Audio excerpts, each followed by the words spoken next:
বাংলাদেশের remittance যুদ্ধরা remittance পাঠানো শুরু করেছে।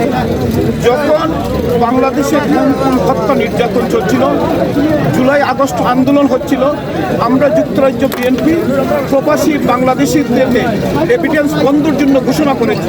কারণ বাংলাদেশের এই মাফিয়া পতনের জন্য আমরা সব রকম চেষ্টা করেছি। আমরা কিন্তু রেমিটেন্স বন্ধ করে দিয়েছিলাম। এর আগে 10-15 বছর বাংলাদেশের মানুষ এই প্রবাসীরা বাংলাদেশে কোনো ইনভেস্ট করতো না, কিন্তু যখন 5ই আগস্টের পরে মানুষ একটু আশ্বস্ত হয়েছে, এখন দেশে আসা শুরু করেছে, এখন রেমিটেন্স পাঠানো বাড়তেছে। যদি এই মুহূর্তে দ্রুত সময়ের ভিতরে নির্বাচন হয়, একটি গণতান্ত্রিক সরকার হয়, তাহলে আরও বেশি রেমিটেন্স পাঠাবে।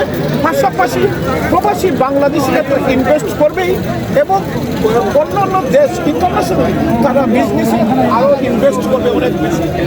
এই সময় দেশের যে আমি মনে করি, আপনারা দেখেছেন যে আমাদের দলের ভারপ্রাপ্ত চেয়ারম্যান আগামী রাষ্ট্রনায়ক তারেক রহমান বলেছেন, দেশে এই মুহূর্তে একটি দ্রুত সময়ের ভিতরে একটি নির্বাচন দিতে হবে, নির্বাচন দেওয়া প্রয়োজন। শুধু এটা ওনার কথা নয়, এটা বাংলাদেশের 18 কোটি মানুষের এই মুহূর্তে সবচেয়ে 1 নম্বর দাবি, দ্রুত সময়ের ভিতরে নির্বাচন দিতে হবে। একই সাথে প্রবাসীদের এই একই দাবি।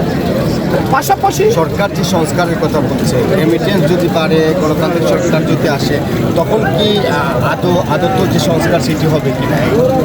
দেখেন, আমি ওই দিনও আপনাদেরকে বলেছি, আপনারা হয়তো ফলো করেছেন, সংস্কারের বিষয়টা দেশনায়ক তারেক রহমান আজ থেকে 4 বছর আগে সংস্কারের জন্য ঘোষণা করেছেন। সংস্কারের বিষয়, সংস্কারের সাথে বাংলাদেশের সাথে পরিচয় করে দিয়েছেন তারেক রহমান। তারেক রহমান সংস্কার একটি চলমান প্রক্রিয়া, এটা কন্টিনিউ থাকবে। এই যে সংস্কার আমরা 31 দফা দিয়েছি, এটার বাইরে কিন্তু সংস্কারের আর তেমন কিছু না। তারপরেও এটা চলবে, কন্টিনিউ চলবে। সংস্কার অবশ্যই হতে হবে।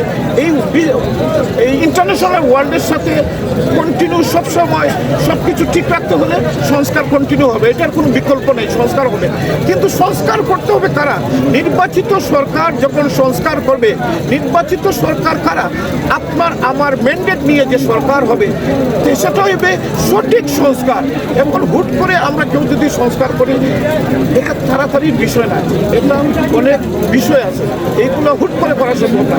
তাহলে এটা গণতান্ত্রিক সরকার আসার পরে সংস্কার হলে এটা ভালো হবে। পাশাপাশি আরেকটি বিষয় আমাদের নেতা বলেছেন, যারা দুর্নীতি করেছে, যারা অন্যায় করেছে, যারা মাফিয়াবাজি করেছে, টাকা পাচার করেছে, তাদের বিচার হওয়া উচিত। তারা দেশ থেকে পালিয়েছে, এদেরকে ক্ষমা করা যাবে না।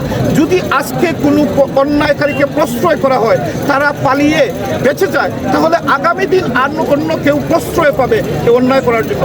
এদের সঠিক বিচার হলে তাহলে অন্য ভবিষ্যতে কেউ এই অন্যায় করবে না। এই অন্যায়ের সবাই এটা থেকে বিরত থাকবে। এর জন্য যারা অন্যায় করেছে, গুম করেছে, তাদের টাকা পাচার করেছে, সবার বিচার এই বাংলাদেশের মাটিতে হবে ইনশাআল্লাহ।